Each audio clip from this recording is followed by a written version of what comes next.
Well, Ben, it's yet another media thing for you to do today, but for this time, you'll actually come face to face with Jorge Masvidal. Yeah. What are you anticipating? Because you've said yourself you'd rather be kept away from him. Do you think you're going to get some shoving and stuff like that with your face off? I mean, I'm sure they're smart enough to realize that he's a loose cannon, and they'll have some type of barrier there.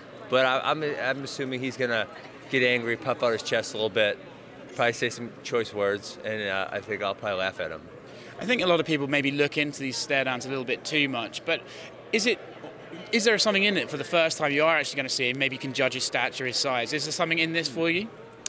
I think there's a little bit to looking someone in the eyes. I mean, I remember, some guys you can see the doubt in their own eyes when they look at you. But once you get to this level, most of these guys have, for the most part, have been in the cage a lot of times against other really tough opponents. So it's just kind of like, it's just not the same way. You're obviously known as a bit of a talker, but I think the way you talk, you sort of just say what you believe to be facts. Do you think there's a level of, like, yesterday you said, oh, Darren Till woke up, Ben might not. Do you think there's a point where some things are just beyond the realms of good taste? Sure. I don't see why not. I mean, like we talked about the one where he said he wanted to end my bloodline, and it was hilarious because I have 3 kids. Like, can you say something?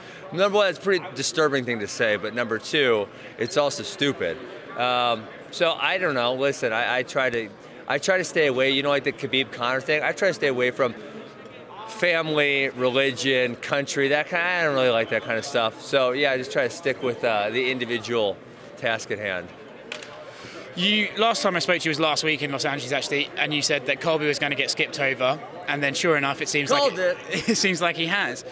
Is there maybe a little bit of extra happiness that you're about to get a title shot because he's not going to? Well, I think I do need to just focus on the task at hand, which is Saturday. After that, we'll worry about everything else that can happen. Is Usman a tougher fight for you than Jorge? Is Usman better than Jorge? Yeah. Yeah, absolutely. And then say, I know you just said you want to focus on the task at hand, but say you go on, you fight Usman, sure. You defeat him. Is it then you want to fight Colby? Because is it, you guys have spoken. It looks like that could be a fun build-up for you. Is he the one you want for the first title defense? I'd want Khabib. Really? Yeah, or GSP, one of the two. Still on that 165 thing? Yeah, I don't see why not. Even though your best buddy Dana says it's not going to happen? Well, there's been a lot of things that Dana said is not going to happen, which have eventually happened. So when Dana says it's not going to happen, we can just take that as a grain of salt. Seems like you guys are actually not friends, but on a better way now, no? It's more like a neutral than anything else, yes. Well, that's great news. Thanks.